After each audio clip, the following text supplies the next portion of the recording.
States and Capitals. అయితే నిన్నైతే మనం 10 వరకు అయితే చెప్పుకున్నాం పార్ట్ 1లో. డైలీ కొన్ని నేర్చుకోవడానికి అయితే తెలుసుకోవడానికి అయితే ట్రై చేద్దాం. నిన్న ఒక 10, ఈ రోజు ఒక 10, రేపు ఒక 10, అట్లా డైలీ ఒక 10 అయితే మనకి ఈజీగా బ్రెయిన్లోకి ఎక్కుతాయి అనమాట. ఆల్ఫాబెట్ ప్రకారం నిన్న కూడా 10 వరకు ఆల్ఫాబెట్ ప్రకారం అయితే చెప్పుకున్నాం. ఈ రోజు కూడా నిన్న ఇక్కడ జార్ఖండ్ దాకా చెప్పుకున్నాం. ఈ రోజు జార్ఖండ్ తర్వాత జే తర్వాత కే తర్వాత ఫస్ట్ కర్ణాటక బెంగళూరు, కేరళ తిరువనంతపురం, KLM ఎం మీద 4 ఉన్నాయి. మహారాష్ట్ర ముంబై, మణిపూర్. ఏమైనా ఫ్లోలో మిస్టేక్స్ ఉంటే నేను ఇక్కడ స్క్రీన్ షాట్ షేర్ చేస్తాను. నేను రాసుకున్నది బుక్లో రాసుకుంటాను అనమాట.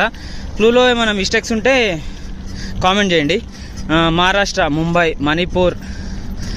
మణిపూర్ ఏందబ్బా, ఇంపాల్, మేఘాలయ షిలాంగ్. తర్వాత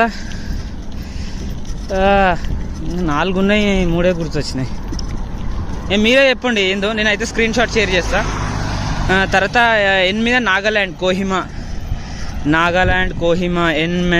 ఓ మీద ఒడిశా భువనేశ్వర్, OP పంజాబ్ చండీగఢ్, PQR రాజస్థాన్ జైపూర్. అట్లా ఈరోజు అయితే పార్ట్ 2. ఈ ఓవరాల్గా నేను మళ్ళీ ఎట్లా నేర్చుకోవాల్సిందే, కాకపోతే జల్ది ఎక్కాలి కదా మన బ్రెయిన్లోకి. అసలే మన మట్టి బుర్ర జల్ది ఎక్కదు. ఇక మెల్లగా దాని మీద సాధన చేయాలి. ఇక అడుగు వెయ్యనిదే అంతరిక్షమే అందేనా అన్నట్టు ఇక మీకు స్క్రీన్ షాట్ షేర్ చేస్తా చూడండి. నేను చెప్పేది ప్రతి ఒక్కటి బుక్లో రాసుకుంటా అనమాట. అది సంగతి.